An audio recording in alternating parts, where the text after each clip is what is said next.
오늘 성경에서 자세히 찾아보면 아주 특별한 단어를 하나 발견할 수 있는데, 다른 모든 사람들 태어났을 때는 출생이라고 얘기를 합니다. 태어났다 다 그러잖아요. 그러나 예수님이 탄생하신 것은 태어난 것이 아니라 예수님은 이 땅에 오셨다 라는 단어입니다. 오셨다 하는 겁니다. 사람들은 이 세상에 태어났습니다. 그러나 예수님은 이 세상에서 태어난 것이 아니라 하나님의 나라의 보좌를 버리고 이 땅에 오신 것입니다. 그게 사람의 출생과 예수님의 나심이 다른 것입니다. 빌립보 2장 6절과 7절에 보면 그는 근본 하나님의 본체시나 하나님과 동등됨을 취할 것으로 여기지 아니하시고 오히려 자기를 비워 높은 하늘 보좌를 버리고 이 땅에 오셨다. 이렇게 설명합니다. 예수님은 이 세상에 오셨다 그런 얘기입니다. 그래서 성탄절은 예수님께서 이 세상에 오셨다라고 하는데 굉장히 중요한 의미가 있습니다. 예수님은 오셨다는 얘기입니다. 오셨다. 하나님의 나라에서 이 세상에 오셨다는 거예요. 왜 오셨는가? 10절 말씀입니다. 한밤중에 양을 치고 있던 목자들에게 천사가 찾아와서 하는 말이 이렇게 얘기합니다. 온 백성에게 미칠 큰 기쁨의 좋은 소식을 전하러 왔다. 온 백성에게 미칠 큰 기쁨의 소식을 전하려고 왔다 그랬어요. 자, 여러분, 크고 기뻐할 만한 소식이 무엇일까요? 그 첫째 11절 말씀에 그 말씀이 있어요. 오늘 다윗의 동네에 너희를 위하여 구주가 나셨으니 곧 그리스도 주시니라. 여기에 구주라는 말이 있습니다. 구주라는 말은 구원자라는 말의 뜻이에요. 구원자. 또 주신이라 그랬어요. 주라는 말은 하나님을 의미하는 단어고, 그리스도라고 했는데 그리스도는 하나님께서 택하시고 기름 부음을 받은 자라는 뜻이에요. 그때 당시에 왕이나 선지자나 제사장이 되려면 머리에 기름을 부어야 됩니다. 그 이유가 뭐냐? 선지자는 하나님의 말씀을 대언하는 사람이기 때문이고, 제사장은 백성들의 죄를 대신해서 속죄하는 역할을 하는 그러한 직분이기 때문이고, 그 다음 왕은 하나님을 대신하여 하나님 백성들을 통치하는 자이기 때문에 이 세 사람의 머리 위에 하나님이 성별시키는 그러한 기름을 부었습니다. 자, 그러므로 예수님을 왕이요, 제사장이요, 또 선지자라고 말씀을 하는 이유가 뭐냐? 예수님은 온 세상의 통치자가 되신다 그런 뜻입니다. 온 세상 인간들의 구원주다라는 의미에서 예수님을 가리켜서 왕이요, 선지자요, 그리고 또 제사장이다 이렇게 설명을 하고 있는 겁니다. 자, 지금 북한은 온 세상에 200개가 넘는 국가들 중에 가장 못살고 억압을 받고 사는 국민들입니다. 북한에 살고 있는 국민들은 이 지구상에 있는 국민들 가운데서 가장 비참한 생활을 하고 있는 국민들입니다. 무엇 때문일까요? 김일성 일가가 통치를 잘못하고 있기 때문입니다.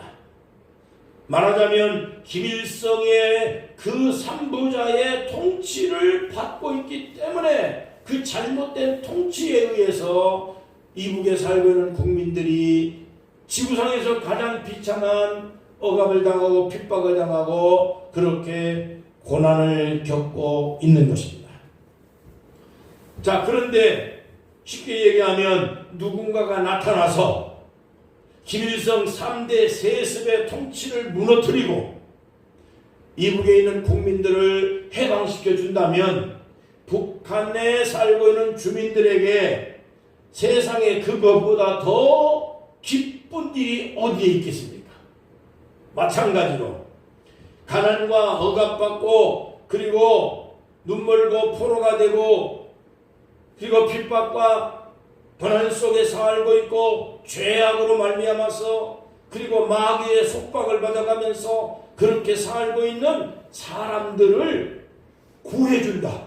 마귀에서 건져주고 죄에서 건져주고 환난에서 건져주고 재앙을 만나지 않게 해주고 이러한 평화를 얻고 자유를 얻고 속죄를 해주는 그 역할을 누가 해줬다 하면 그거보다 더 큰 기쁨이 어디에 있겠습니까?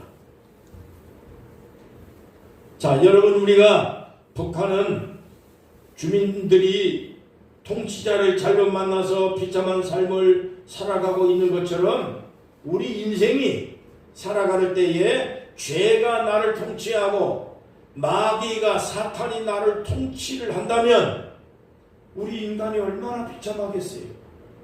북한의 김일성이 통치를 받는 거하고 자유 대한민국에서 우리가 이게 통치를 받으면서 살고 있는 거하고 비교가 안 되잖아요. 그렇기 때문에 북한 주민들에게는 통치자를 바꿔주면 세상에 그거보다 큰 기쁨이 없는 것입니다. 오늘 우리가 인간을 통치하고 있는 죄, 인간을 통치하는 마귀, 사탄을 그걸 전부 다가 통치자를 무너뜨리고 그 통치에서 해방을 시켜줘. 그러한 역할을 하기 위해서 예수님이 구세주로 오셨다라는 의미에서 구세주라는 뜻이 그래서 그런 겁니다. 요한복음 10장 10절 도적이 오는 것은 죽이고 멸망하는 것이고 내가 오는 것은 생명을 얻고 풍성한 생명을 얻게 하려 하는 것이다 그랬습니다. 여기서 말하는 도적은 마귀를 말하는 거예요. 그렇기 때문에 마귀가 오는 것은 우리를 불행하게 만드는 겁니다. 우리의 신앙뿐만 아니라 우리의 영혼, 우리의 삶의 질을 떨어뜨리고 우리를 불안하게 만들고 우리를 환난을 겪게 만들고 우리를 가난하게 저주 속에 들어가게 만들어서 우리로 하여금 평안을 얻지 못하도록 만드는 역할을 마귀가 강도처럼 도적처럼 한다 그런 얘기입니다. 그래서 죄가 들어오면 행복이 없어집니다. 죄가 들어오면 마귀가 스며듭니다. 마귀가 통치하게 됩니다. 그렇기 때문에 죄와 마귀는 사람과 사람 관계를 완전히 절단시킵니다. 사람 관계가 끊어집니다. 그리고 절친했던 사람들도 죄가 들어오니까 원수가 됩니다. 자신도 망가지고 가정도 망가지고 친구관계, 인간관계 다 깨집니다. 그거 전부 누가 만들었습니까? 죄가 그렇게 한 겁니다. 그래서 죄가 있는 거에는 아무리 많은 금은 보화가 있어도 불행합니다. 로마서 6장 23절 죄의 싹은 사망이고 하나님의 은사는 예수 그리스도 안에서 영생이다 얘기했습니다. 여러분, 우리가 행복하게 마음 편하게 살려면 첫째, 죄를 멀리해야 합니다. 죄가 없어지면 마귀도 사라집니다. 마귀가 사라지게 되면 사람의 마음속에 평화가 오고 기쁨이 오고 행복이 그때 만들어지는 겁니다. 아무리 많은 금은 보화를 가지고 출세를 해도 죄가 있는 거는 불안해서 못 삽니다. 죄 짓고는 사람이 발 뻗고 못 산다는 그러한 속담이 있는 것처럼 죄가 있는 거는 불행이 오는 겁니다.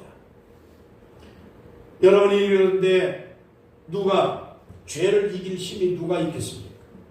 사람이 어떤 사람이 죄를 이길 수 있는 능력과 힘이 누가 있겠습니까? 이 세상에 어떤 똑똑한 사람이 죄를 이길 수 있습니까? 죄를 벗어나고 죄를 이길 수 있는 능력은 인간에게 없어요. 그게 문제예요. 사람에게 참으로 모든 건 다 할 수 있는데 죄를 이길 수 있는 지혜도 없고 힘도 없고 능력도 없고 그게 사람의 문제예요.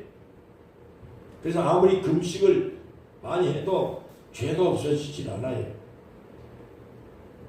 어떤 분이 40일 금식 기도를 끝나고 난 다음에 은혜가 풍성하게 임해가지고 기쁜 마음으로 버스를 탔습니다. 버스를 탔는데 이 버스에 그냥 옆에 있는 뚱뚱한 아줌마가 타가지고 그래가지고 그냥 자기 옆자리에 앉아가지고 막 그냥 밀어가지고 발이 밟히고 그래가지고 기분이 나빠가지고 말이지 막 그냥 그 아줌마한테 욕설을 하고 화를 벌컥 냈습니다. 그래가지고 가만히 버스에서 내려와서 보니까 자기 40일 동안 힘을 다해서 금식 기도를 하고 은혜를 받고 오다가 글쎄 버스 타고서 아줌마 때문에 은혜를 다 쏟아버리고 금식 기도를 40일을 해도 죄를 이길 힘이 없다. 어떤 분이 또 그렇게 간증하는 걸 봤습니다. 40일 금식 기도를 열심히 하고 나와서 그래가지고 나와주서는 아주 세상에 너무나도 마음에 막 그냥 저렇게 미인이 없대. 앞에 있는 아줌마를 보니까 그 아가씨를 보니까 너무너무 미인이야. 그래가지고 성령이 발동이 돼가지고 세상에 범죄하지 않을 범죄를 해버리고 말아서 40일 금식기도 해도 성령님도 이게 죄를 어떻게 이길 힘을 안 주신다고 통곡을 하고 회개하는 간증하는 그러한 역할을 하는 것을 보았습니다. 죄를 이길 수 있는 힘이 없어요. 서울대학을 나와도 안 돼요. 돈이 많아도 죄는 안 돼요. 절간에 가서 수천 번을 절을 해도 죄는 없어지지 않아요. 이 세상에는 죄를 이길 방법이 없습니다. 죄를 씻어낼 약이 없어요. 아무리 훌륭한 약국에 가도 죄를 한 약 한 번 먹어서 죄가 없어진다면 아마 이 세상에 대박 칠 겁니다. 대박 칠 겁니다. 누가 연구를 해가지고 삼성에서 연구하는 분한테 가가지고 제발 반도체 연구하는 것도 좋지만은 죄를 씻어낼 수 있는 약을 연구 좀 한번 해봐라. 없어요. 수많은 똑똑한 사람들이 수많은 대학에서 연구를 해도 죄를 이기고 죄를 씻어낼 수 있는 약을 그걸 만들어내질 못해요. 이 세상에는 죄를 이길 수 있는 약이 없어요. 성경은 이렇게 말합니다. 히브리서 9장 22절 피 흘림이 없은즉 죄 사함이 없느니라. 로마서 7장 바울 사도는 이렇게 얘기합니다. 인간으로서는 죄의 법에서 벗어날 방법이 없다. 오호라 나는 참으로 곤고한 사람이로다. 누가 나를 이 죄악의 법에서 해방시켜 줄 수 있을 것인가? 바울 사도가 그렇게 똑똑한 바울 사도가 죄를 이길 힘이 없어서 낙심하고 탄식하면서 기도했던 내용이 로마서 7장에 나와요.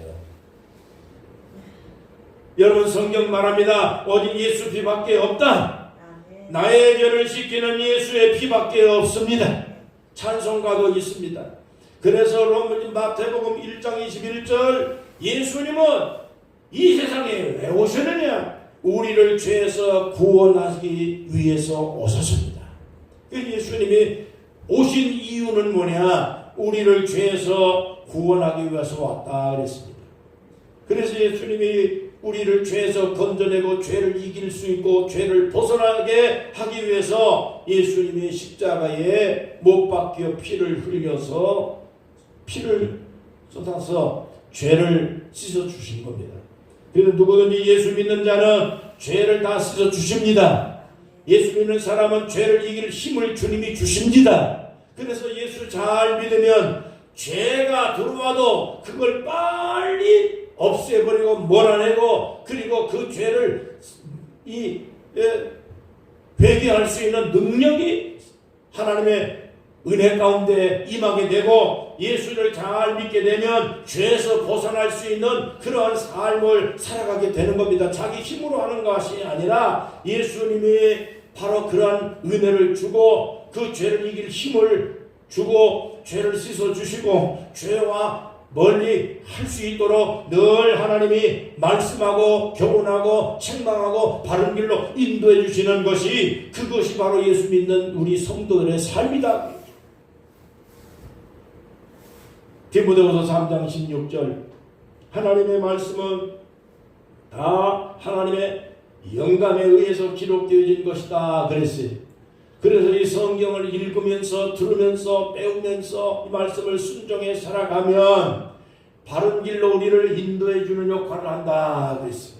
하나님의 말씀은 우리를 하여금 올바른 길로 인도해 주는 그러한 인도자가 되신다. 하나님의 말씀을 통해서 우리가 죄를 이겨내고 죄에서 벗어나고 그래야 하나님의 뜻을 따라서 살아갈 수 있는 그런 힘이 와지기 때문에 예수 피, 십자가, 보혈, 예수님 이름, 바로 그 예수 그리스도 안에서 우리는 죄 사함을 얻을 수 있고 죄를 이길 힘을 얻을 수 있습니다. 그래서 예수님의 탄생이 중요한 겁니다. D.L. 무디는 이렇게 얘기했습니다. 당신은 당신 자신을 믿어보라. 그러면 반드시 실망할 때가 올 것이다. 당신은 당신 친구를 믿어보라. 그러면 어느 날 그 친구를 통해서 갑자기 실망할 때가 올 것이다. 당신은 명예나 돈을 믿어보라. 어느 날 갑자기 명예와 돈이 사라질 날이 올 것이다. 그러나 예수를 믿어보라. 어느 날 영생의 복을 얻게 될 것이다. 죄에서 해방받는 기쁨을 얻을 것이다. 할렐루야. 이것이 바로 D.L. 무디가 경험한 이야기입니다. D.L. 무디를 통해서 오늘 주시는 이 말씀이 귀중한 하나님의 말씀인 줄로 믿습니다. 예수를 믿어보라. 그러면 영생의 복을 얻게 될 것이다. 마음의 평화가 올 것이다. 죄에서 사함받는 놀라운 은혜가 예수 안에서 올 것이다 라고 하는 강력한 이 말씀이 오늘 예수님이 탄생한 목적이에요. 예수님이 이 세상에 왜 오셨어요? 오신 이유가 있어요. 인간을 죄에서 구원하시기 위해서 왔습니다. 이 죄에서 벗어나면 우리는 행복해집니다. 돈이 없어도 행복하고 우리가 병원에 입원해서도 죄가 없는 상태에서는 행복이 오는 겁니다. 기쁨이 거기서 오는 겁니다. 여러분, 우리는 예수 안에서 이 기쁨으로 살아가는 아름다운 모습, 평안한 모습, 기쁨의 모습을 주변의 사람들에게 말없이 보여주는 것이, 그것이 바로 우리 그리스도인들의 삶이. 두 번째, 여러분, 성탄절이 오면 왜 기쁩니까? 우리가 참으로 기뻐해야 될 이유가 뭘까요? 그러니까 아주 중요한 얘기입니다. 예수님은 이 세상에서 구주로 오셨기 때문에, 구주라는 말은 메시아라는 뜻이에요. 예수님이 이 세상에 오신 것은 이 세상을 심판하기 위해서 온 것이 아니라 이 세상을 구원하기 위해서 왔다. 메시아로 왔다 그 얘기. 구원주로 왔다는 거예요. 구원주로. 벌을 주려고 온 게 아니라, 심판을 주려고 온 것이 아니라 구원을 하기 위해서 왔습니다. 뿐만 아니라 우리에게 평안을 주기 위해서 왔습니다. 요한복음 3장 16절 17절, 하나님이 세상을 이처럼 사랑하사 독생자를 주셨으니 이는 저를 믿는 자마다 멸망하지 아니하고 영생을 얻게 하려 합니다. 하나님이 그 아들을 세상에 보내신 것은 세상을 심판하려 하심이 아니요 저로 말미암아 세상이 구원을 받게 하려 하십니다. 할렐루야. 분명히 말씀했습니다. 하나님이 세상을 이처럼 사랑해서 독생자를 보내주셨습니다. 이는 저를 믿는 자마다 누구든지 멸망하지 아니하고 영생을 얻게 하려 합니다. 하나님이 그 아들을 세상에 보내신 것은 세상을 심판하려고 하는 것이 아니라 저를 말미암아 세상에 구원을 받게 하려고 하는 것이다. 자, 여기에서 분명히 말씀했습니다. 누구든지 저를 믿기만 하면, 누구든지 저를 믿기만 하면 심판을 받지 아니한다. 누구든지 저를 믿기만 하면 멸망하지 아니한다. 이게 주님의 말씀이에요. 자, 여기에서 강조된 말씀이 누구든지입니다. 누구든지입니다. 죄가 많은 사람이나 죄가 많이 없는 사람이나 누구든지 죄가 많은 사람이랄지라도 예수님을 믿기만 하면 심판을 받지 않는다. 그 뜻이에요. 예수님을 믿기만 하면 구원을 받는다는 거예요. 제가 전도하고 우리가 전도를 하면 많은 사람들이 그렇게 얘기합니다. 죄가 많아서 예수 믿고 결 못 가겠습니다. 죄가 많기 때문에 예수 믿으라는 거지, 죄가 없는 사람을 못 때문에 예수 믿으라고 그럽니까? 예? 병이 있으니까 병원 가는 거지, 병이 없으면 병원에 왜 갑니까? 죄가 있기 때문에 예수 믿으라는 거지. 예수 믿으면 죄를 없앰을 받을 수 있어요. 예수 믿으면 죄 사함을 받을 수 있어요. 그래서 예수 믿으라는 거예요. 당신은 죄가 많으니까 예수를 더 잘 믿어야 돼요. 자, 제가 전도할 때 가끔 그런 소리를 들어서 제가 그렇게 얘기하거든요. 죄가 많은 사람이나 죄가 없는 사람이라도 여러분 예수를 믿으면 첫째, 심판을 안 받아요. 구원을 받아요. 예수님이 이 세상에 오신 목적이 바로 우리를 심판을 하고 재앙을 주고 환난을 주고 죄값을 그냥 벌을 주기 위한 목적으로 온 게 아니에요. 죄인을 건져주려고 온 거예요. 당신이 죄를 많기 때문에 그 죄를 없애주기 위해서 예수님 오신 거예요. 그래서 예수 믿어야 돼요. 우리가 좋은 일을 했든지 간에 나쁜 일을 했든지 간에 좋은 일을 많이 했든 많이 하지 못했든 상관없어요. 예수를 믿기만 하면 심판에 이르지 아니하고 구원 받습니다. 그게 중요한 거예요. 좋은 일 하고 잘 믿고 하는 것은 그 다음에 문제고, 예수 믿고 난 다음에 그 다음에 좋은 일 많이 하고 선한 일 많이 하고 그동안 죄 많이 짓고 살았으니까 이제부터 죄 안 짓고 살면 그 다음에 하는 것만 하는 거예요. 그러나 우선은 죄에서 건짐받는 게 중요한 거기 때문에 예수를 믿어야 될 이유는 당신 죄인이기 때문이에요. 로마서 10장 10절입니다. 누구든지 마음으로 믿어 의에 이르 그리고 입으로 시인하면 구원에 이른다. 여러분, 예수님이 십자가에 못 박혔을 때 강도 2명이 오른편과 왼편에 함께 십자가에 못 박혔어요. 그런데 우리는 소위 말하면 구원받은 강도가 오른쪽 강도가 구원받았다 그렇게 얘기하는데 성경에 오른쪽 강도가 구원받았다라고 하는 표현은 없어요. 그럼 왜 그러느냐? 성경에서 오른쪽은 구원을 상징하고 오른쪽은 하나님의 축복을 상징하고 오른쪽은 하나님의 은혜를 상징하기 때문에 그래서 양쪽 강도 중에 오른쪽 강도가 주님을 영접하고 구원받았다라고 우리가 그렇게 설명을 하는 것입니다. 여러분, 그렇기 때문에 오른쪽 강도가 죽기 불과 몇 분 전에 예수님을 믿었어요. 평생에 죄만 짓고 강도 짓하고 나쁜 짓만 하고 살았지만은 마지막 순간에 예수님이 구세주라는 사실을 깨닫고 난 다음 당신이 하나님의 나라 갈 때 나를 좀 불쌍히 여겨달라는 이 말 한마디에 이 세상에서 예수님과 함께 가장 먼저 구원받게 되어진 아주 놀라운 축복을 받은 분이 바로 이 강도예요. 평생 강도짓 했다고 난 죄 구원 못 받겠다 절망할 이유가 없어요. 포기할 이유가 없어요. 어제 목사님들하고 목욕탕을 갔어요.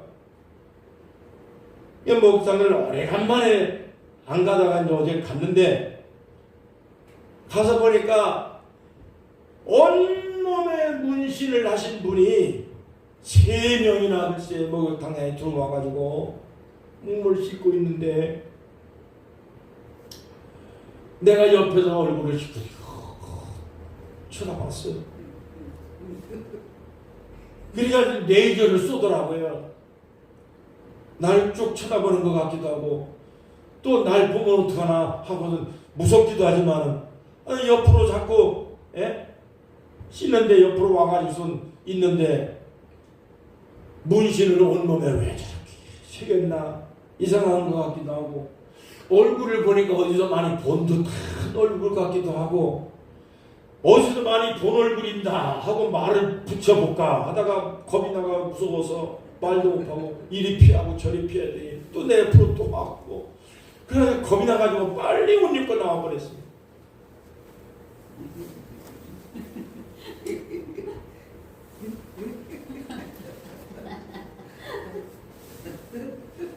온몸에 문신을 하고 온 평생에 깡패짓 하고 온 평생 동안에 나쁜 짓만 하고 살다 왔어도 예수님을 믿는 순간 당신의 과거의 죄는 벗어납니다. 예수님은 그 목적으로 이 세상에 오셨으니까 강도를 평생 했어도 예수 믿으시라고. 옛날에 사람 막 죽이고 사람 막 고기처럼 잡아먹었던 그 마카파 아이들이 있었습니다. 마카파 아이들이 그 아이들이 교도소에 들어갔을 때 서대문 순복음교회에 그 권사님 한 분이 불쌍한 마음으로 편지를 써가지고 예수 믿으라고 그래서 전도를 했어요. 성경책 보내줬어요. 그 아이들이요 그것을 이 성경을 읽으면서 마음에 깨닫고 회개하고 눈물을 흘리면서요 아무도 그 아이들을 가까이 할 사람이 없었는데 누구도 접근이 안 되는데 글쎄 이 성경책 하나 기도해주는 권사님의 기도 편지 하나 때문에 이 아이들이 강박한 마음이 열려져서 자기가 만일 이 경우에 교도에서 나간다면 자기는 평생의 선교하며 살겠습니다. 회개하고 비록 사형을 당했지만은 회개하고 죄값을 치르고 그 마음의 평안을 얻고 비록 평생의 막가파 강도 그렇게 참으로 살인범으로 살았지만은 마지막 한순간 예수님 불쌍히 여겨주세요. 마지막 기도 한마디에 구원받은 생명이 됐잖아요. 여러분 사람이 구원받아야 되는데 창피할 게 뭡니까? 염치가 뭐예요? 아무 소용없어요. 환자가 병원에 가가지고 부끄러워가지고 어디에 치료를 받을 수 있겠어요? 어떤 사람이 부인이 예수를 너무 잘 믿어요. 믿으면 좋은데 자기는 교회를 나가고는 싶지 않아. 그래서 하는 말이 자기 부인이 예수를 잘 믿기 때문에 자기 부인 치마만 붙들면 자기 부인 천국 갈 때 자기도 같이 따라간다고. 그런데요 이 남자가 어느 날 꿈을 꿨어요. 부인 글쎄 천국으로 막 올라가더라는 거예요. 여보 나도 같이 데리고 가. 그러면서 일어나가지고 진짜로 부인 치마를 붙들고 같이 따라 올라갔대요. 한참을 부인이 올라가는데 보니까 그냥 부인이 올라가다가 치마를 벗어버렸대. 그러니까 치마 붙들고 따라 올라오던 남편이 부인이 치마를 벗어버리고 어디 따라오냐고. 그래서 그냥 치마 벗겨지니까 이 남편이요 지옥으로 떨어져서 나름으로 적버렸다. 네. 그래서 깨보니 꿈이야. 그 다음 주일날 부인이 교회를 가는데 나도 여보 당신 따라서 가겠다고 교회를 다니기 시작한 거예요. 여러분 구원은 개인으로 받는 것이지 절대 단체로 받는 거 아니에요. 부인 잘 믿는다고 아버지 어머니가 잘 믿는다고 내가 그냥 자동적으로 구원받는 게 아니에요. 아버지 어머니는 그리고 우리 다른 사람들은 신앙생활을 하는데 도움을 주고 감동을 줄 뿐이지 믿고 안 믿고 하는 것은 본인 스스로가 결단을 내리지 않으면 안 돼요. 구원은 개인적으로 받아야 돼요. 구원은 개인으로 믿어야 돼요. 분명히 예수 잘 믿어야 돼요. 지난주에 우리 누님이 나한테 문자를 하나 보냈더라고요. 그 문자 보니까 예수 잘 믿고 주님 오실 때 들림 받읍시다 하고 문자를 왔어요. 그래서 야 그래 예수 잘 믿고 주님 오시는 날 다 됐는데 주님 오시는 날 들림 받아야 되지. 시던 예수 믿다가 주님 오셨는데 들림 받지 못하면 그 세상에 그렇게 비참한 사람이 어디 있겠나. 내가 아무리 잘 믿는 것 같아도 주님 눈으로 보실 때 이것이 평가가 되는 거지 사람들이 무슨 평가를 하겠나. 사람의 말이 중요한 게 아니라 주님 앞에 우리가 바르게 신앙생활을 해야 되겠다. 내가 마음을 다시 한번 이용했어요. 주님 오시는 날이 다 됐지. 그래 들림받을 준비를 해야지. 여러분 예수 잘 믿고 주님 오실 때 들림받기를 축원합니다. 주님 오실 때 틀림없이 들림받기를 축원합니다. 부인치마 붙들고 갈 수가 없어요. 내가 예수 믿어야지. 엄마 치마 붙들고 어디 가? 아니요, 내가 예수 믿어야 돼. 우리를 죄에서 구원해 주시려고 오신 예수님 구세주입니다. 여러분의 구세주입니다. 예수님은 우리를 심판하려고 온 것이 아니라 구원하려고 왔습니다. 베드로전서 3장 8절의 말씀을 했습니다. 한 사람도 멸망받기 원하지 않는다. 천년을 기다리듯이 한 사람도 멸망되기 원하지 않는다. 여러분 주님은 기다릴 때가 있습니다. 그 때가 다 되기 전 예수 잘 믿으셔야 돼요. 내가 믿어야 돼요. 부모님에게 감동받았으면 내가 예수 믿어야 돼요. 부모님이 마음에 안 들어도 그래도 예수는 믿어야 돼요. 죄 사함을 받아야 돼요. 예수 잘 믿어서 구원받게 되기를 주의 이름으로 축원합니다. 이 구세주 탄생이 우리에게 주는 놀라운 하나님의 축복의 의미가 너무너무 엄청난 의미의 큰 기쁨의 소식이에요. 이것을 온 땅에 만나는 사람에게 전파하며 기쁘고 감사한 마음으로 들림받게 되기를 주의 이름으로 축원합니다. 하나님 아버지 감사합니다. 이 귀중한 말씀을 오늘 우리의 마음에 다 새겨서 예수님이 이 세상에 왜 오셨는가 이 귀중한 말씀을 함께 하나님의 말씀을 경청하고 하나님의 복음을 전합니다. 내 입술에서 나가는 모든 복음이 듣는 사람들에게 큰 감동을 주게 하시고 죄에서 건져주기 위해 심판이 아니라 영생을 주기 위해 우리의 구세주로 이 땅에 오신 예수 그리스도의 탄생을 감사합니다. 축하합니다. 하나님 기뻐합니다. 그래서 온 세상에 나가서 많은 사람들에게 이 복음을 증거할 수 있는 주의 백성들이 되게 하여 주옵소서. 나를 죄에서 건져주신 주님의 은혜를 감사하여 다시는 죄 속에 들어가지 않게 하시고 하나님의 사랑과 은혜를 감사하며 주께 충성을 다하며 주님 다시 오시는 날 들림받게 되기를 주의 이름으로 간절히 하나님 아버지 기도합니다. 우리를 도와주시고 구해주시고 지켜주시옵소서. 예수님의 이름으로 간절히 축복하며 기도합니다. 아멘.